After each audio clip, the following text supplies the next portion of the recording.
What's up, people? Party people, excuse me. I'm off my game because it's been a while, but welcome back to Honest Trailers Commentaries. Today's episode, The Shawshank Redemption. We're going to watch the trailer together, give you our behind-the-scenes thoughts, show you some cut jokes, respond to questions in the chat and from the comments, and then tease next week's Honest Trailer.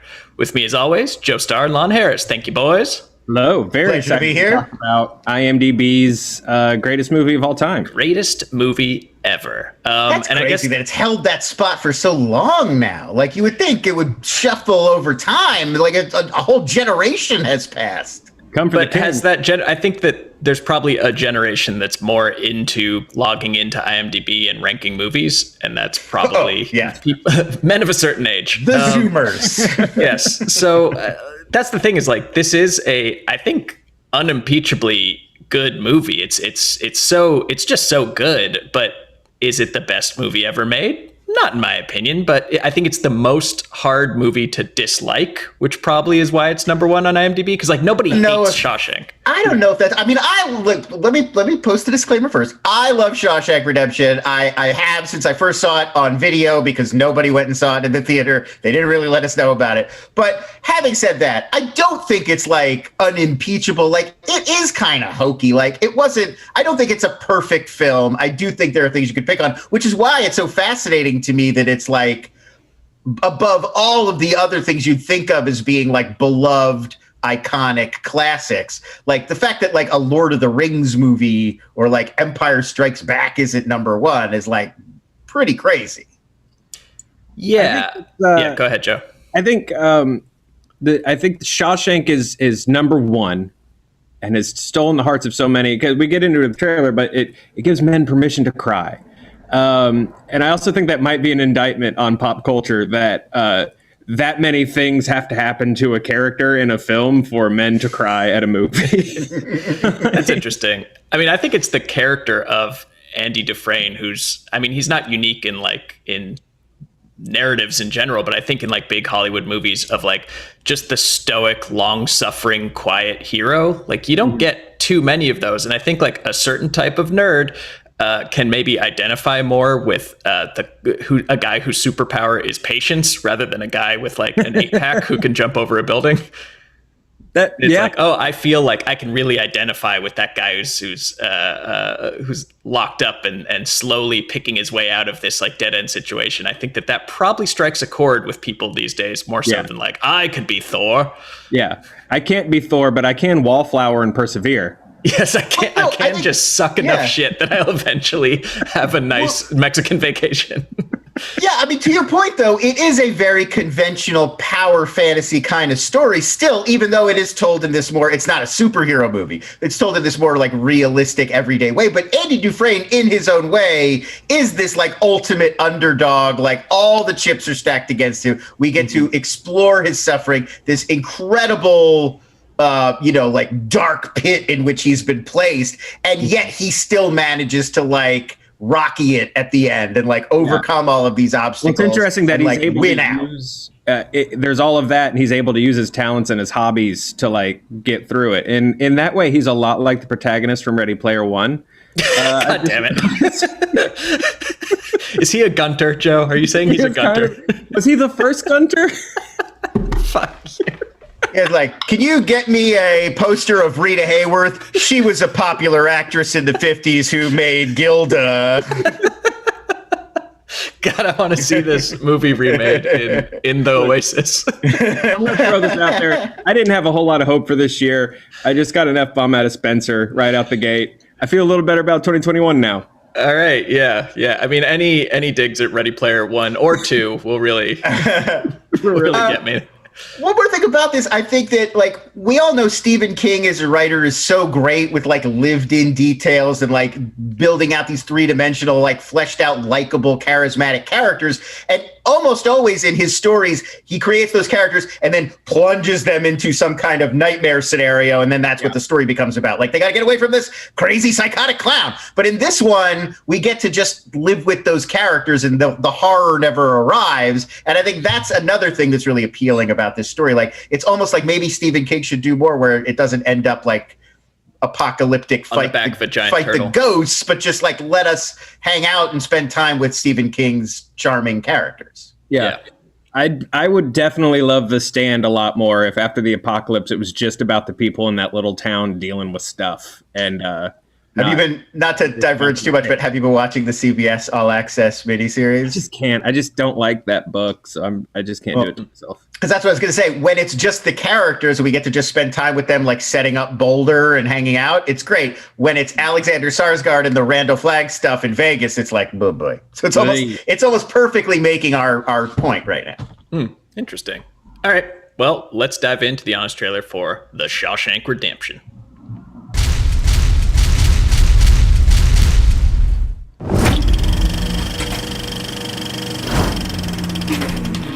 From the guy who made the first few episodes of The Walking Dead comes a film so quietly hopeful, deliberately paced, and unassuming, it totally bombed in theaters because everyone went to see Speed instead.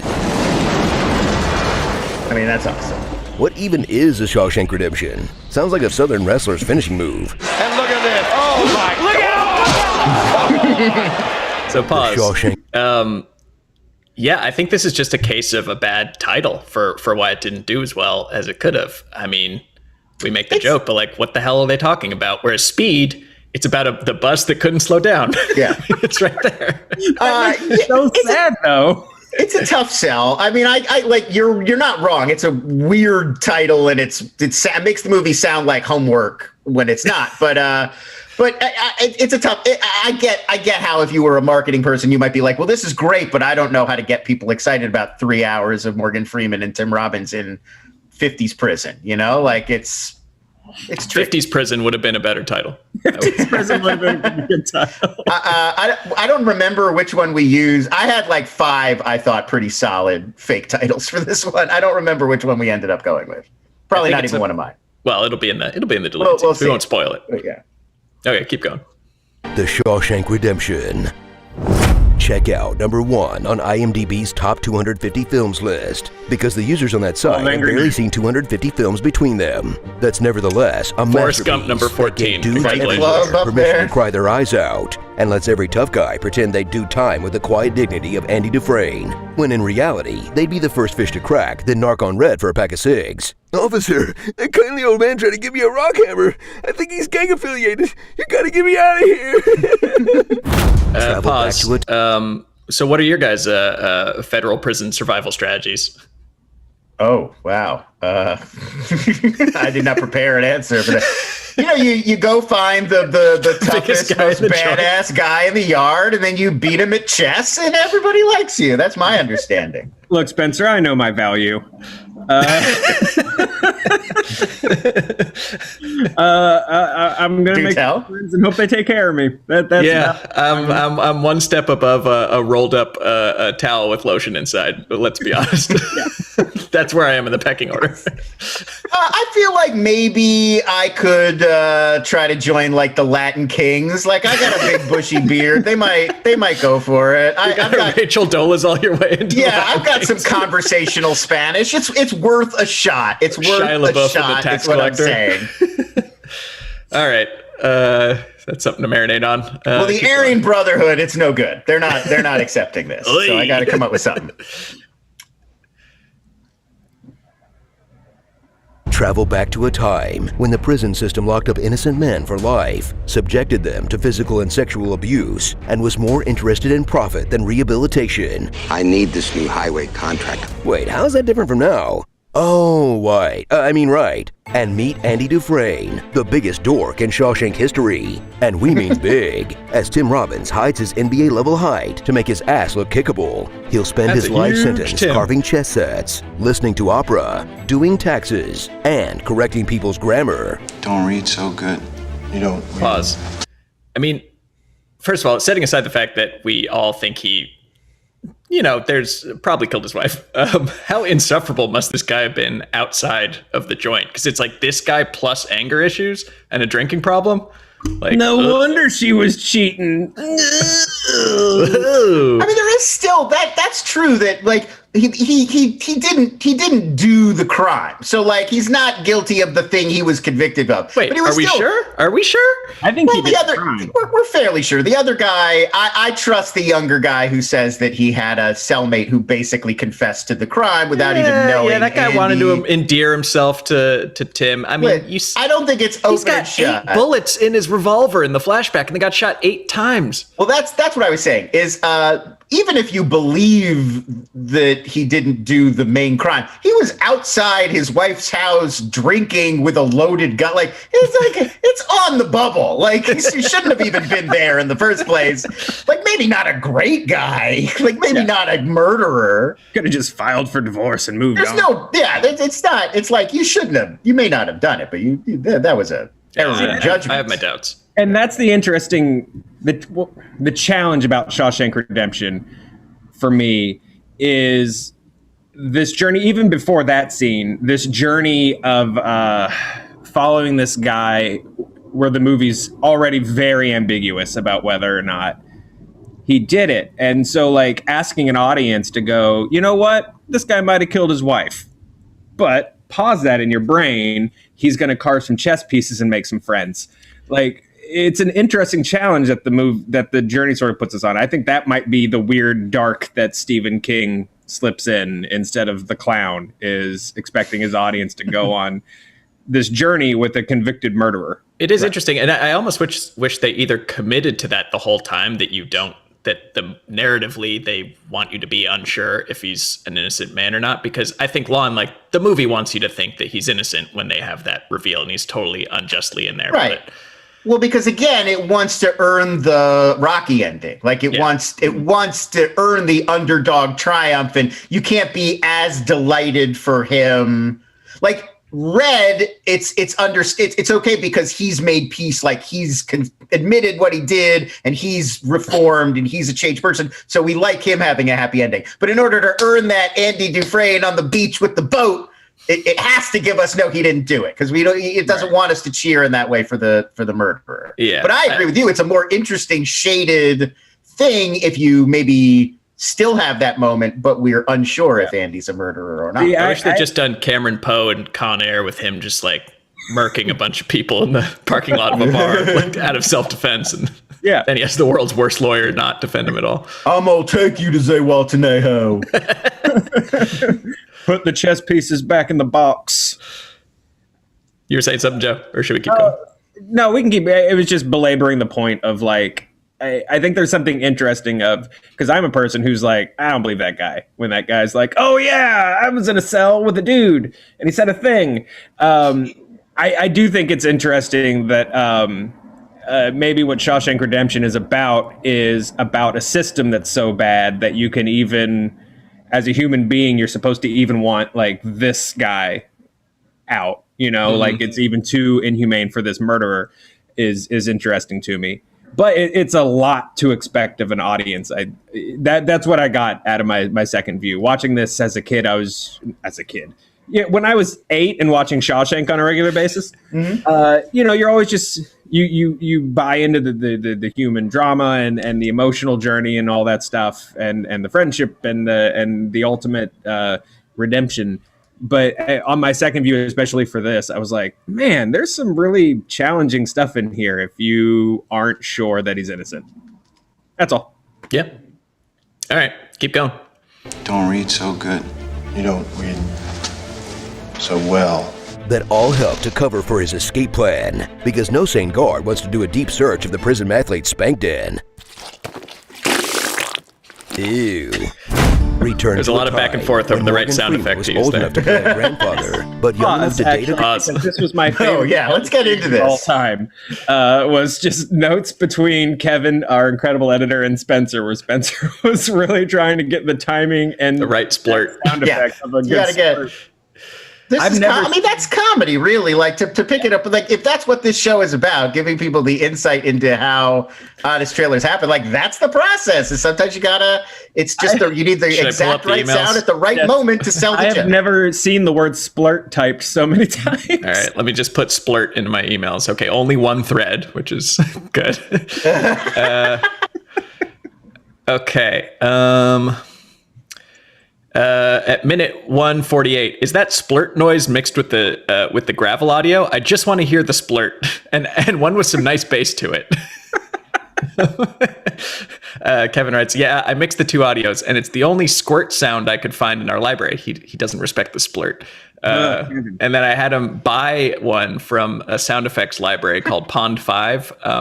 But it's watermarked, so it's a splurt noise with a guy whispering over it, Pond 5, Pond 5. So you can't just steal it. And I said, no, we have to buy it so we can get rid of the Pond 5 and enjoy that raw splurt. I saw Pond 5 open for Coldplay at Staples Center at 2014. Great show. Yeah. So those are the kind of back and forth emails that you only get on Honest Trailer Commentaries. Oh, yeah. Splurt talk. We got to find that splurt. Yeah. Yeah, find the right splurt. Play that splurt one more time. Oh, yeah, keep going. Yeah. Ew. Great. Ew. Return to a time when Morgan Freeman was old enough to play a grandfather, but young enough to date a granddaughter. In his brilliant performance as Red, an honest crook who loves two things, his best friend Andy, and narrating his thoughts to no one in particular. I have to remind myself that some birds aren't meant to be caged. Their feathers are just too bright. Wait, is he talking to me? Oh, cool, Red. Let his soothing baritone. They should have hobbited it and had him close a book at the end that says The Shawshank Redemption by I Red. love Million Dollar Baby does do that, where he narrates the whole movie, and then at the end you find out it's him writing a letter to Clint Eastwood's daughter, like telling her like what a great guy her dad was. But then you think about, but there's a subplot in the movie that's just about Morgan Freeman training some new fighter. It's like, why would he have included that subplot in a letter to Clint Eastwood's daughter? Like, let me fill in the narrative about your dad with a little stuff about me first. I really want to give you some context about everything that was going on around this letter. Yeah, this A story about your dad's a little thin. So let me wanted just to show that it was franchise. It had franchise potential. So I wrote about some other interesting characters. like a lot of concern for, connecting the themes in this letter to a man's daughter that you do. Full disclosure, Long letter this started also. as a Long script movie. for my one-man show, and then I turned it into a letter. I have so many crazy characters training fighters. God, I remember I watched that movie and it was like Lord of the Rings with like 9 different endings, but each one was like a different death / amputation / tragedy.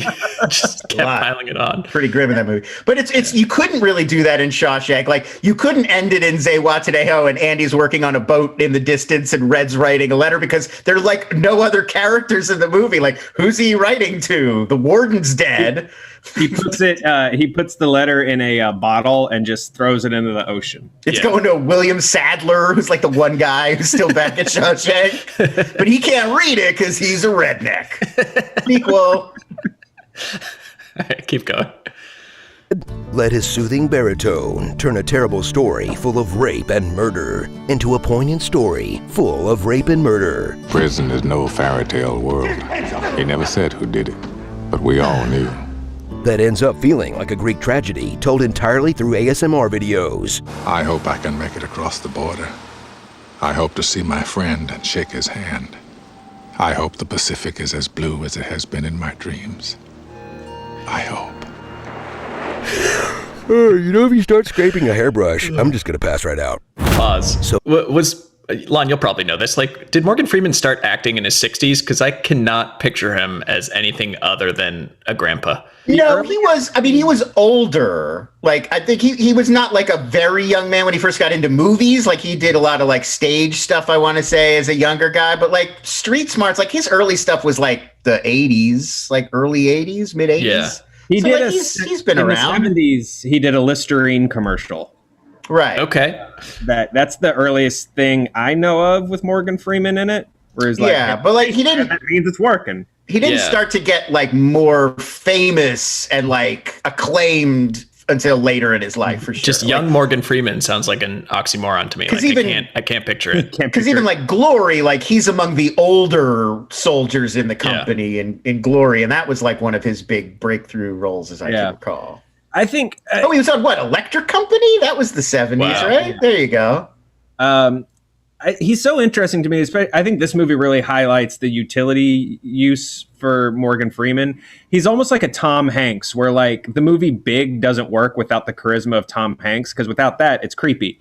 Shawshank doesn't work without Morgan Freeman like calmingly walking you through it. You know, like, don't look at the fact that this man might be a murderer. Just focus on my voice. Everything. Yeah, especially because I mean, Red is in the book. He's like an Irish redhead, right, or Scottish? Right. I don't know. Yeah, no, I think he's Irish in the story. Yeah. You don't want like Donald Logue or something like narrating this one. Colin Farrell's a very different Red.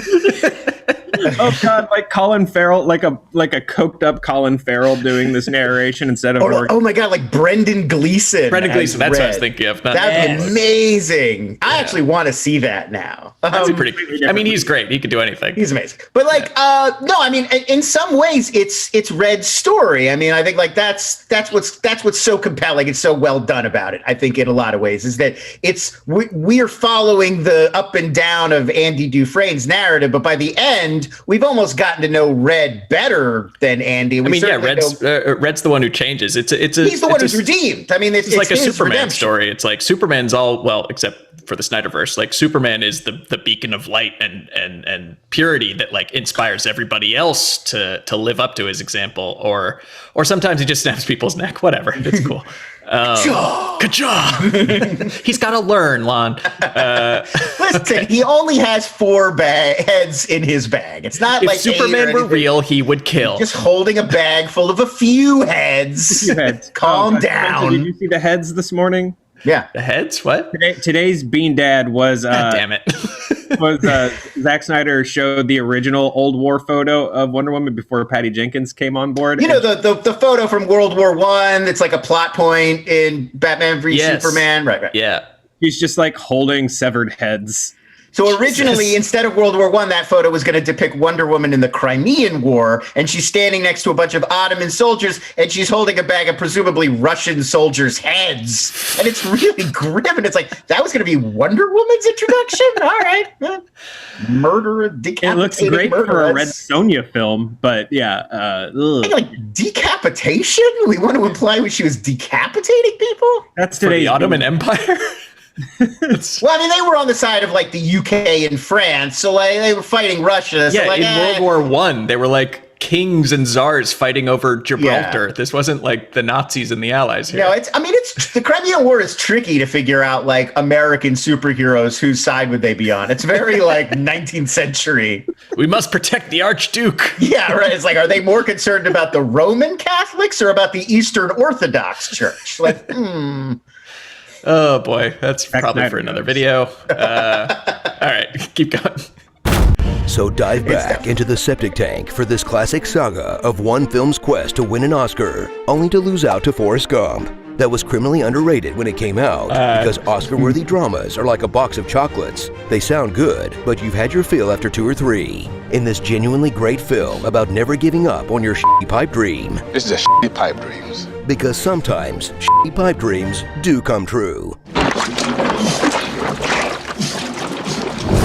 Starring #Dufresne the Police, Morgan Not Freeman, Norton Futilities, Hillbilly Felony, Put Your Hand on That Wall, Arthur Conzarelli, Brooks and Dunn, and after the COVID restrictions get lifted,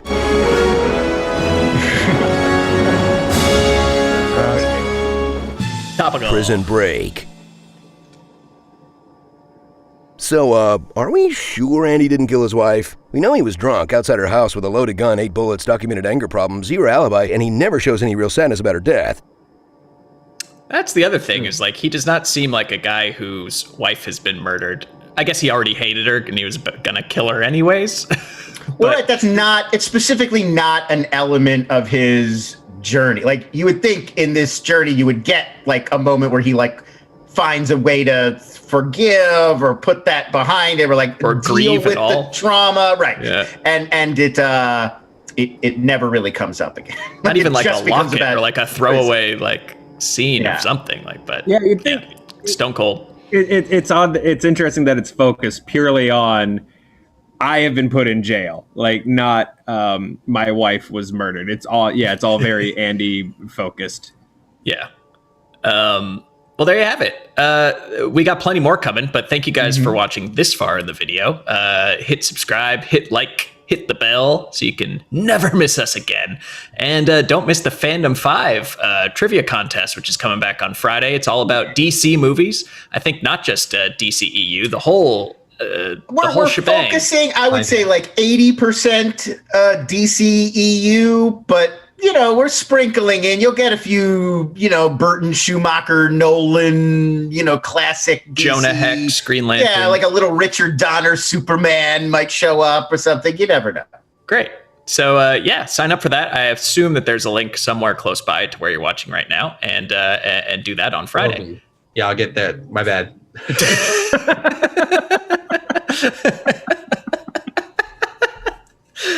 So I don't know why I found that so funny.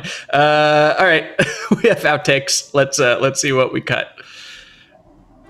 Starring Smarmy Hammer, March of the Inmates, Red Flood Redemption, Dirty Warden, Scam Norton, Jerry Falwell. Hey, would you remind me which one you are again? The Cold Guard, the original Broadway cast of Stomp, The Old Man in the Sea Block, Birdman, and Richie Steele. Jailhouse Rockhammer, Zewatanejos Mad. How do we not go with that one? What happens to the prisoner economy if no one is a smoker? Do they switch to pogs? Andy's directions are really not specific at all. I mean, a haystack next to a tree and a wall, and the name of a town? You could search for weeks and not find that thing. It's a one-wall town. He literally, the complete directions are like, go to this town, look for a tree next to a wall. Like, a tree next to a wall? It's like one of the things that would come up in like a video game where you got to go like to every town in the game. It'd be like a text adventure, like look at wall. Yeah, like the wall. You can't give him a street or what? Like, Walk and north. who's he keeping this information from? Like, why so secretive? Just tell him exactly where to go. I guess it's so he can't like. Yeah, that's a good point. Who's listening in? Yeah. What, you don't want the NSA to find the volcanic rock you left under a tree? Hey, once you've been on the inside for that long, you get paranoid, man. You don't trust nobody. Oh my God. Because even that in the car, like in the he leaves the box for him with the money and whatever, and the card even just says, "Do you remember the name of the town?" It doesn't even give him the name of the town again. Like, that was a random conversation you guys had months ago. Like, maybe he doesn't. You want to tell him one more time? Who are you worried about? Solving the mystery is based on his nostalgia of this story, much like Ready Player One. 2. Oh, Jesus Christ. Yeah. Oh man, I gotta start reading Ready Player 2. Yeah. Just the excerpts I've read have been so delightful. It's impossible to tell what is a real excerpt from Ready Player really 2 and what's what real and is what's a joke. an internet savvy person making up what they imagine Yeah. a segment from Ready Player 2 would be. It's impossible. You can't tell. Good stuff. Let's talk back to you, the viewer.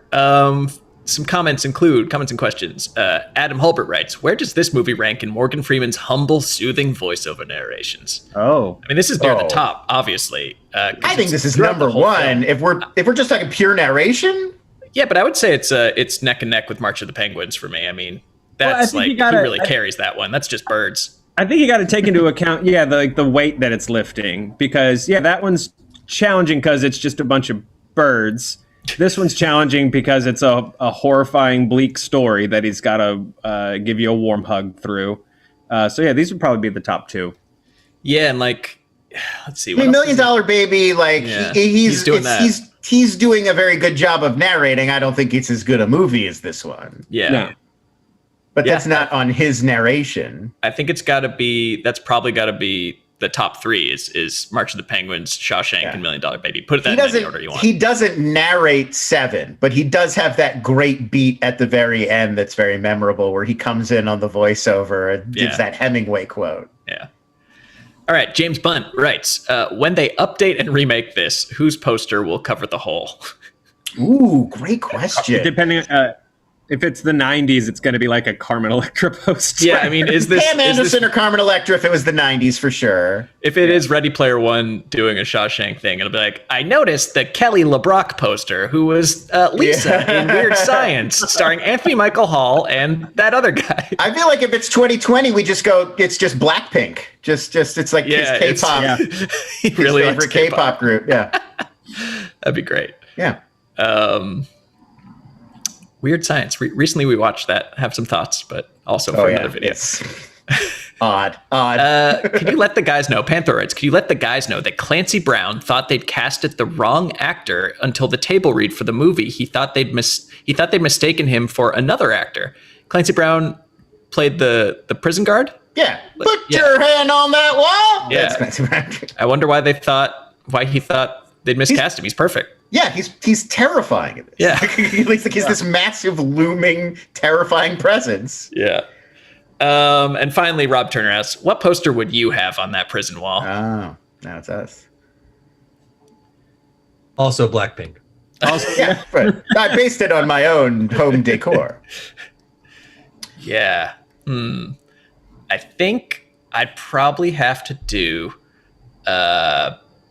like a Mortal Kombat era Bridget Wilson as Sonya Blade. Oh, there you go. Excellent choice. Wow, very good. I probably, I mean, mine's probably just going to be Xena. Just a big Xena warrior. I think that fits. Maybe like I'm feeling like Lilu from Fifth Element would be a cool one. There you go. I feel like there you go. Yeah. Most of the guys I went to transport you to somewhere far away from Shawshank Prison. Most of the guys I went to college with, it just would have been that black and white photo, that black and white poster of the two women kissing that just said like "kiss" on it. Did you ever? Yes. Yeah. Every. Oh yeah, mine would have been all the girls' butts painted like different Pink Floyd album covers. Oh yes. Mm-hmm. Mm-hmm. Good one. Or like Mickey Mouse smoking a bong. When I first moved to LA in the mid-90s to go to UCLA, there was graffiti all over the city that was like, Mickey Mouse on acid, dude. Like there was a time where people thought that was so cool. Oh, that is the entire Venice Beach boardwalk economy runs on cool. Cartoon character smoking a bong. What if like Donald Duck got into ketamine? I would, if this were Family Guy, I would like to see that cutaway. Like that time I did ketamine with Donald Duck. Anyways, we hope you guys like this show.